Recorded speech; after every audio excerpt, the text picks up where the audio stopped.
Okay, welcome back to the channel. Today we're gonna do Advent of Code 2023 day 11, Cosmic Expansion. So the input for today is a grid, and the grid contains empty spaces shown as dots in our input. And we have galaxies, those are represented with the hash mark. And the researcher we're talking to is trying to figure out the sum of the lengths of the shortest path between every pair of galaxies. There are three important techniques that are either important to solve it or make it easier to work with grids. We will talk about the Manhattan distance, how to properly store grids, and how to get combinations of items in a list. So let's first start with thinking about how we can store a grid properly. The easiest thing that comes to mind is having an array of coordinates. So the outer array are the y coordinates and the inner array is the x coordinates. And if you wanted to get the value of that point, you would access it with array at 1, that part, and then 2. Now if we do it like that, the problem is we always have to keep track of each empty space, which is kind of unnecessary for the most tasks.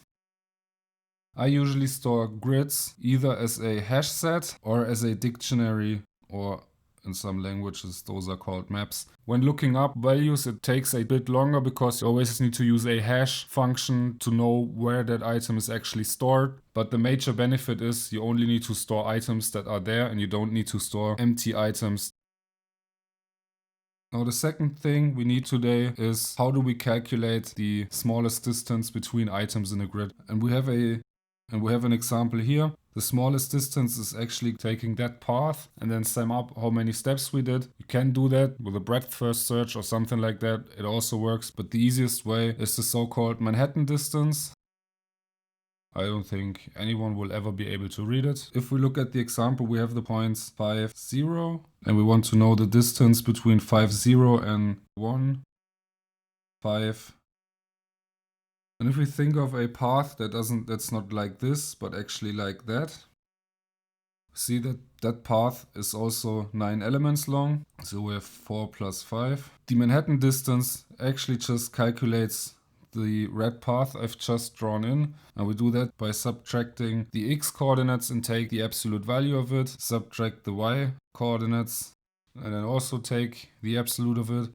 So we have 5 minus 1 plus 0 minus 5, and then we take the absolute value of those, and we actually get 4 and 5. If we quickly look at some code, that's how I store points in Swift. I have a struct point2d. It's hashable because I want to be able to store the grid as a set. And then we have the Manhattan distance in here, and it's just x minus the other x and y minus the other y.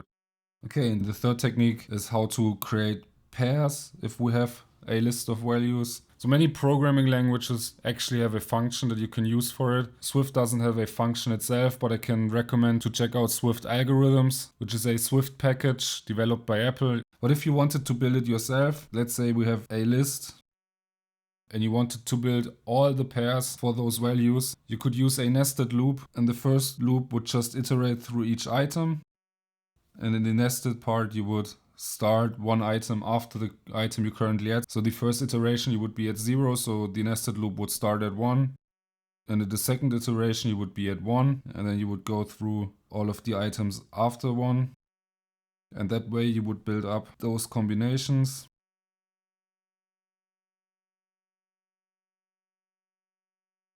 Now for part 1, there's one special thing we didn't look at yet. We will add a row or a column for each row or column that doesn't have an item in it. So I'll quickly show that in code because it's easier than to draw it. I just did it before doing anything else.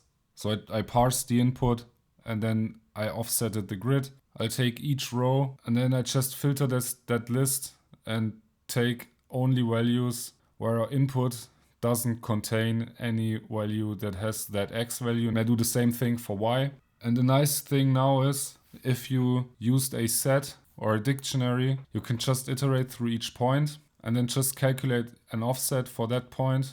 We check how many columns are there up to the coordinate we're currently at that are empty, and we need to count them twice. And we do the same for the x part. And then we just add those values together. Now we just expanded the grid, and we didn't need to go through an array, move stuff around, calculate a lot of things. We could just take each coordinate and add the offset to it. If you're interested in the code, the GitHub repository is linked down below.